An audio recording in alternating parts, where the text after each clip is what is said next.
ఈ నెల 4న యువ వికాసం పేరుతో 1,00,000 మందితో బహిరంగ సభ కోసం కాంగ్రెస్ ఏర్పాట్లు చేస్తుంది. పెద్దపల్లిలో సీఎం రేవంత్ రెడ్డి పర్యటన నేపథ్యంలో సభాస్థలిని ఉమ్మడి కరీంనగర్ జిల్లా ఇన్ఛార్జ్ మంత్రి ఉత్తమ్ కుమార్ రెడ్డి, మంత్రులు పొన్నం ప్రభాకర్ గౌడ్, దుద్దిళ్ల శ్రీధర్ బాబు పరిశీలించారు.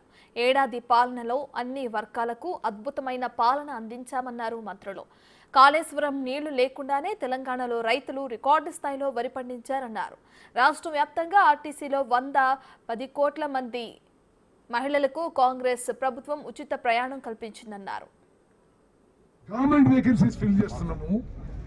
రెండోది మరి ప్రైవేట్ సెక్టర్లో కూడా పెద్ద ఎత్తున పెట్టుబడులు, ఫ్యాక్టరీలు, ఐటీ కంపెనీలు, ఫార్మా కంపెనీలు, సాఫ్ట్వేర్ కంపెనీస్ అన్నీ తీసుకొచ్చి వేకెన్సీస్ నింపడం జరుగుతుంది. ఉద్యోగాలు కల్పించడం జరుగుతుంది. అదేవిధంగా ఈ ఒక సంవత్సరం పూర్తయిన సందర్భంగా అనేక విజయాలు సాధించాం. అనేక విషయాల్లో మాట నిలబెట్టుకున్న విషయం కూడా తెలంగాణ ప్రజానీకంలో, సమాజంలో అన్ని వర్గాలు కూడా వారికి గుర్తుందని చెప్పి మేము భావిస్తున్నాం.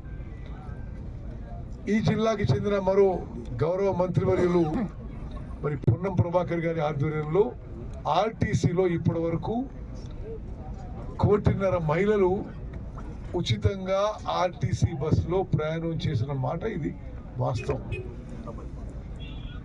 110 కోట్లు, సారీ నా ఫిగర్స్ 110 కోట్ల మంది. అదేవిధంగా మరి రాజీవ్ ఆరోగ్యశ్రీ మెడికల్ ఇన్సూరెన్స్ విషయంలో కూడా 10 లక్షల రూపాయల వరకు పెంచడం జరిగింది.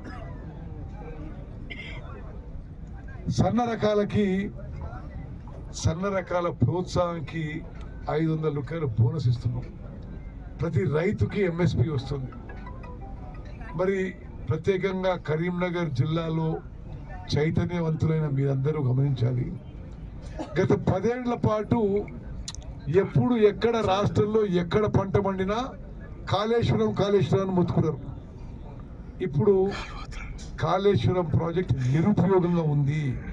ఉప ముఖ్యమంత్రి గారు, తెలంగాణ కేబినెట్ అంతా కూడా పెద్దపల్లిలో జరిగేటువంటి యువ వికాసం సభకు రావడం జరుగుతూ ఉంది. దాదాపు 9,000 మంది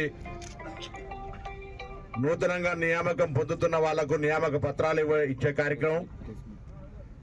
తదుపరి యువ వికాసం పేరు మీద కొంత పరిశ్రమల శాఖ మంత్రులు శ్రీధర్ బాబు గారి ఆధ్వర్యంలో కొన్ని అగ్రిమెంట్స్ కానీ ఇతర కొన్ని కార్యక్రమాల నిర్వహణ, జిల్లా ఇన్ఛార్జి మంత్రి ఉత్తమ్ కుమార్ రెడ్డి గారు ఈరోజు ఇక్కడికి వచ్చి సభ ఏర్పాట్లు కానీ ఇతరత్ర కార్యక్రమాలు సమీక్షించినారు.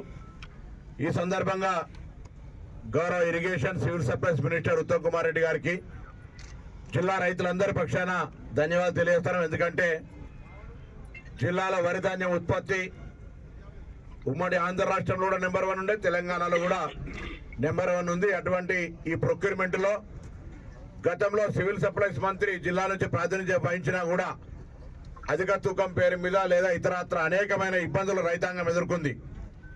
కానీ ఈ సంవత్సరం ఎక్కడ కూడా చిన్న ఇబ్బంది లేకుండా రైతులకు సంబంధించిన ధాన్యంతో పాటుగా సన్నధాన్యం బోనస్ ఇచ్చి కొనుగోలు చేసే అంశం మీద ఎప్పటికప్పుడు మా విజ్ఞాపనలను మన్నించి పరిష్కరించినటువంటి గౌరవ మంత్రి గారికి ఈ సందర్భంగా ధన్యవాదాలు తెలియజేస్తా ఉన్నాం. గ్లోబల్స్ ప్రచారంతో నడుస్తా ఉన్న ప్రభుత్వం పోయింది, అయ్యో ప్రభుత్వం పోయిందని ఓర్వలేక అనేక మాటలు మాట్లాడుతూ ఉన్న వారికి సంబంధించి సాక్షాత్తు నేను మీ అందరిని కూడా కోరుతా ఉన్నా, వాస్తవాలు ముందుకు పెట్టండి. మేము ఇంకా 4 సంవత్సరాలు మొదటి దఫగా, మళ్ళీ ఇంకో 5 సంవత్సరాలు 2 దఫగా, ఇంకా రాబోయే కాలం ప్రభుత్వం నడిపించి ఈ తెలంగాణ రాష్ట్ర ప్రజలు కోరుతా ఉన్న ప్రతి అంశాన్ని తప్పకుండా అమలు చేసే ప్రయత్నంలో మేమందరం కూడా ముందుకు సాగుతా ఉన్నాం. ఈరోజు ఏం జరిగింది? 10 సంవత్సరాల కాలం విద్యను, వైద్యాన్ని మర్చిపోయి సంక్షేమానికి సంబంధించి మెస్ ఛార్జీలు, అదేవిధంగా కాస్మెటిక్ ఛార్జీలు పెంచారు. ఇక్కడే ఉన్నారు బీసీ సంక్షేమానికి సంబంధించిన మంత్రివర్యులు. ముఖ్యమంత్రి గారి నేతృత్వంలో పెంచితే ఇక విద్యార్థులందరూ దగ్గరవుతున్నారని ఎక్కడో అరకొర హాస్టల్లో ఇబ్బంది జరిగితే భూతద్దంలో పెట్టి చేసే ప్రయత్నం చేసి 10 సంవత్సరాలు లేనిది